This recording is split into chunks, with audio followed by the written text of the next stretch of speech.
हम साबित कर चुके हैं, तभी तो इस शासन प्रशासन हमारे सामने नतमस्तक है। कोई ये बता दीजिए हमें कागजों में हमें गलत साबित करके देते, हम उस दिन घर चले जाएंगे। लगाए हम पे धारा, ये लगाए हमें जेलों में भरे। तो ये गारंटी है कि महिलाओं को सम्मान मिलेगा, किसानों को सम्मान मिलेगा। आप देख रहे हो ना, आप कैमरा दिखाओ भैया, ये मिल रहा सम्मान मातृशक्ति को, रोड पे पड़ी है ये सम्मान मिल रहा है मातृशक्ति को। जनवरी निकल गई, दिसंबर निकल गया और पिछली 5 साल से यही हालात है। मातृशक्ति हमारी कम से कम नहीं तो सच बता रहा हूँ मैं 500 मातृशक्ति ऐसी हैं जो इस दुनिया में नहीं है, जो हमारे धरने में शुरू में शामिल थी 5 साल पहले, और वो इस उम्मीद में कि जो हमें हमारा हक मोदी से मिलेगा वो अब हमारे बीच में नहीं है। वो फिर कहाँ से सम्मान दे रहे हैं मोदी जी? बताओ क्यों माने, हम किस चीज में माने का सम्मान मिल रहा है? आप गिनवा रहे थे संसद में खड़े होकर पे मोदी, बताओ क्या उपलब्धि है, मुझे बता दो क्या उपलब्धि है, कोई भी बता दो, उपलब्धि बता दो, कुछ भी। आपको सड़क पे दिखाई दे रही है, आप सड़क पे खूब कैमरा घुला लो, इनकी सारी उपलब्धि, इन्होंने देशभक्ति का जो भी काम करा है, राम को लाने का जो भी काम करा, आप सड़कों पे देख सकते हो। नहीं, हमने कभी नहीं कहा जी, ये टीवी कहती है, मीडिया कहती है। हमने कही थी बीजेपी को जिताएंगे, सच में जाकर देख लो, हमारे नाम से हमने बीजेपी जिताई है। मोदी प्रधानमंत्री बनाए तो हम जैसे युवाओं के जोश की वजह से बनाए, और आज हालात ऐसे हैं हम जैसे युवा ही रोड पे हैं। मोदी जी को वोट दी थी, मोदी जी को हमने जिताया था, और मोदी जी से बहुत ज़्यादा उम्मीद थी। 2014 का जब चुनाव था तो गर्मियों में मोदी जी इंदिरापुरम आए थे, तो सिर पे तौलिया ओढ़ के बिल्कुल उन्हें देखने के लिए गए थे कि हमें ये उम्मीद लगाई थी कि ये जो ना ये व्यक्ति हमारे देश का उद्धार करेगा। लेकिन हमारे किसानों की एक समस्या भी मोदी जी ने हल की हो तो मुझे बता दो। नोएडा के, गौतम बुद्ध नगर के किसानों की कोई भी बता दे एक समस्या हल हुई हो। कौन खुश है? ये खुश आपको खुश दिख रहे हैं? ये खुश दिख रहे हैं? पूरा देश का कौन सा देश का किसान खुश है? ये देश का किसान, ये कौन है? ये और प्रशासन का किसी भैया हम कौन है? ये कौन है? ये जो ना ये चांदनी चौक के हलवाई है ये बताओ कहाँ खुश है? ये हमारे घरों में नोएडा नाम दर्ज है। कौन? गाजीपुर। एडवर्टाइजमेंट दिखाया जा रहा है कि मोदी सरकार में किसान भी खुशहाल है। भैया देखो, मीडिया की तुम्हें मैडम जी आप भी बताओ, मीडिया आपकी है और आप हमसे ज़्यादा पता हो मीडिया के बारे में। मीडिया क्या चीज़ है? मीडिया एक तरीके से तोता बन चुका है सरकार का, और बिल्कुल भी अब यहाँ कौन सी मीडिया दिखाएगी? आप बड़े चैनल पे देख लेना इस धरने को, कौन दिखाएगा? कोई नहीं दिखाएगा।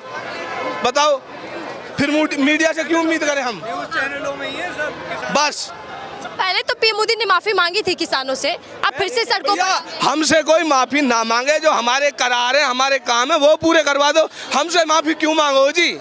हम किसी से माफी नहीं मंगवाना चाहते। मोदी जी क्या तो रहे, तीसरा कार्यकाल दे दीजिए, फिर खुशहाली के दिन आ जाएंगे सब। खुशहाली के 2 कार्यालय में तो मिला नहीं, अब तीसरा कार्यालय भी आने वाला, देख लेना जी। अब खुशहाली का दिन ही है ये।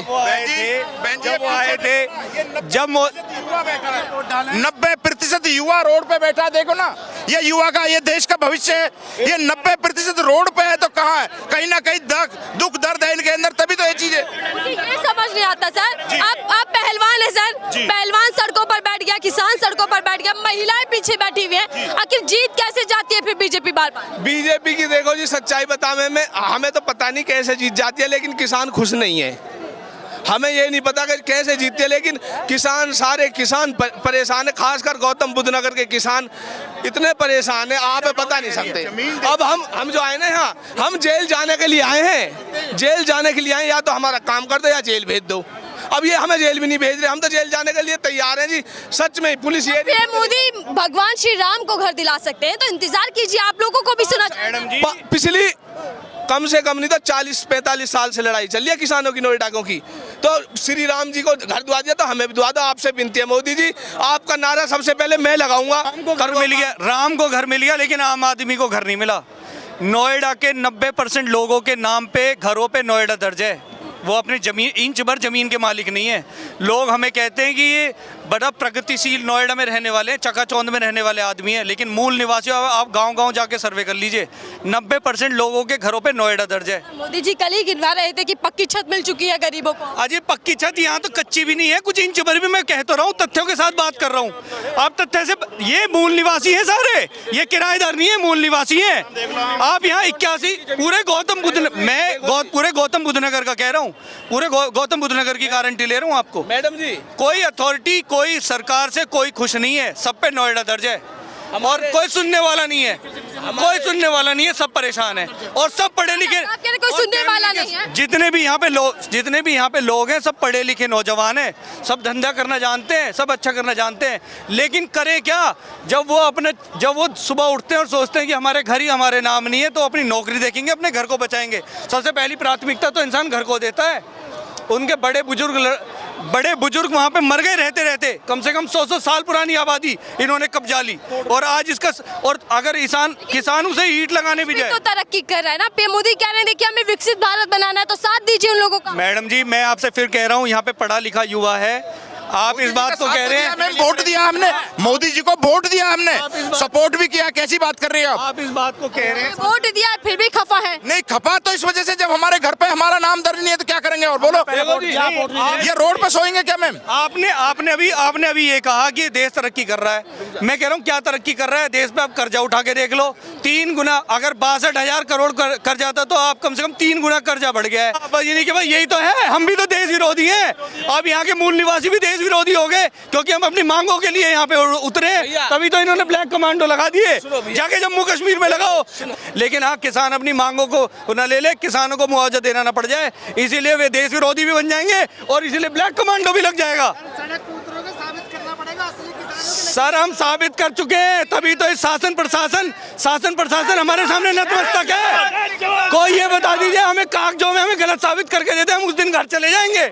लगाए हम पे धारा, ये लगाए हमें जेलों में भरे, तो ये खुद मुंह की खा लेंगे। हमारे नाम नहीं है उसमें, जो है नोएडा नाम दर्ज है। हम क्या करें, कहाँ जाएं? हम जो एग्रीकल्चर की भूमि थी हमने इनको दे दी, जहाँ हमारे घर हैं वो भी नाम कर रखे हैं नोएडा के नाम। बताइए हम कहाँ जाएं, क्या जाएं? डबल इंजन की सरकार थी बोलते हैं ये, लेकिन फिर भी हमारे घर हमारे नाम नहीं है, और किसानों की आय दोगुनी हो जाएगी। कुछ क्या हो रहा है उसमें? कुछ नहीं हो रहा। बीजेपी को पहले वोट दे दी, अब ना दे कतई भी। राम का नहीं कराया, चलो भगवान राम का, हमारे दिल में रहते हैं राम, लेकिन हमारे 5% 10% का मुद्दा, हमारे घर हमारे नाम नहीं है, उसमें नोएडा नाम दर्ज है बिल्कुल। और मोदी विरोधी बनेंगे मोदी विरोधी, देखो भगवान थोड़ी है। बताओ, भगवान है मोदी? ये बता दो। चलो हम भगवान मानते हैं, भगवान जो भी आदेश करेगा उसको पालन करेंगे, लेकिन मोदी जो है भगवान नहीं है, वो इंसान है हमारी तरह। बिल्कुल, अगर जो जायज बात नहीं होगी तो आवाज उठाएंगे, बिल्कुल उठाएंगे। कई नेता कह देते हैं कि मोदी जैसा कोई प्रधानमंत्री नहीं मिला देश को। नेता ही तो कहते हैं, हम तो नहीं कह रहे। जनता भी दीवानी, हर हर मोदी, घर घर मोदी। नेता तो कुछ भी कह देते हैं। नीतीश कुमार को देखा है आपने अभी कुछ दिन पहले, कभी तो नहीं कह देते। सरकार है, जय श्री राम का नारा लेने से और भारत माता की जय करने से कोई सिद्ध नहीं हो जाता, वो चीजें सिद्ध नहीं हो जाती। हम पढ़े लिखे ट्रैक्टर वहाँ पे हमारे, आज ट्रैक्टर नोएडा की तरफ कूच करेंगे। ये बताइए, ये नारे तब सिद्ध होंगे जब महंगाई, जब बेरोजगारी, अशिक्षा और ये जो बीमारियां हैं इनसे मुक्ति मिलेगी इस देश को, तब भारत माता की जय होगी और तब राम राज्य आएगा। देखो जी, कोई भी हो, हमारा तो मानना ये है, हम किसी का चेहरा नहीं जानते, हम किसी का नाम नहीं, हम कोई राजनीतिक पार्टी नहीं है, हम पीड़ित किसान हैं जी। हम अपनी पीड़ा को उजागर कर रहे हैं। सरकार कोई भी आए, सत्ता में कोई भी आए, हमें उस पर सवाल खड़े करने हैं। आज सत्ता में मोदी है, हम उस पर सवाल खड़े कर रहे हैं, कल को कोई आएगा तो हम उस पर करेंगे। जो सही तरीके से काम करेगा हम उसका समर्थन करेंगे, और जो सही तरीके से नहीं करेगा हम उसका पुरजोर तरीके से विरोध करेंगे।